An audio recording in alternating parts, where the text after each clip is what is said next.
that very similar startup journey. A startup, on the other hand, is going through that journey without the distribution, without the resources, and in most cases, just trying to stay alive. If you're a startup, you got to think on the other end, saying, okay, the reason this company is going to take, potential a whole range of steps and processes because they have to de-risk, they have to protect, they have to make sure that everybody's signed on. So I think just recognizing that there's always two sides to expectations, and working towards trying to figure out the balance that makes sense.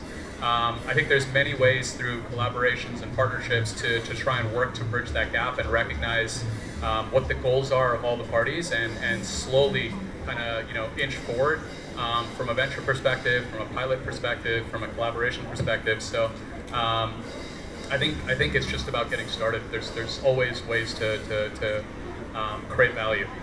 Thank you very much. That's very helpful. And Matthew, any point you want to add on this point?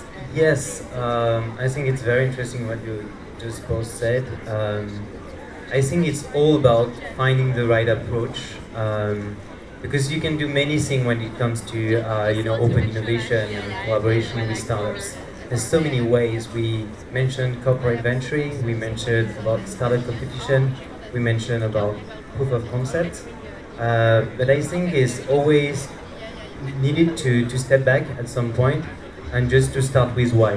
What are my needs in terms of business acceleration, in terms of technologies, in terms of collaboration? And I think I would like to share a success story, which is the one with Schneider. So basically they had this approach of, well, we want to do some open innovation, collaborating with the best startups across Asia.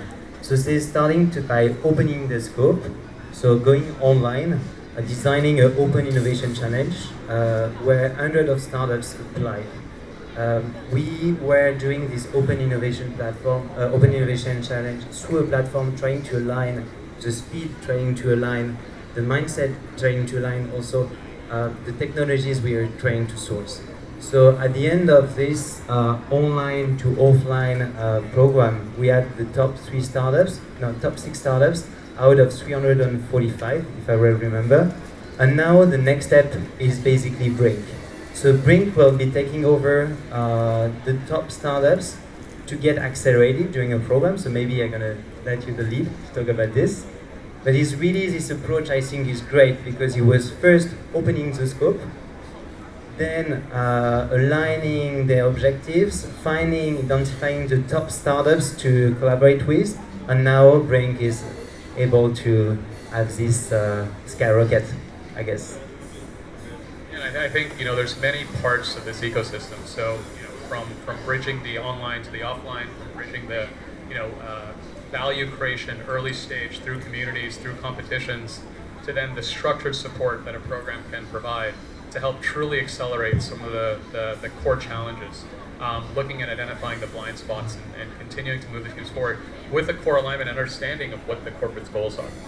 Thank you very much, and thank you, Matthew, for telling us a successful story about Schneider. And I hope Adolf have more successful stories from Schneider side can share with us.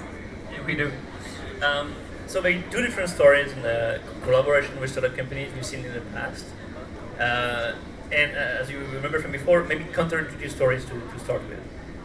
So one company had this like smart lighting offer. Schneider does not do lighting, and we had the intuition that there could be a joint offer that could be built between the portfolio of products of Schneider and the portfolio of products of the startups, and go together sell this to customers.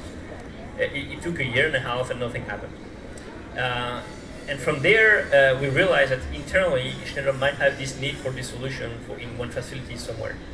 The startup bid for the thing. They won. It was deployed on one site. From there, we organized a webinar where all of the energy efficiency experts at Schneider, the facility management, attended. And in less than a year, the solution was deployed in 37 locations worldwide at Schneider. Huge business development for the company, like a 3 million business, additional business.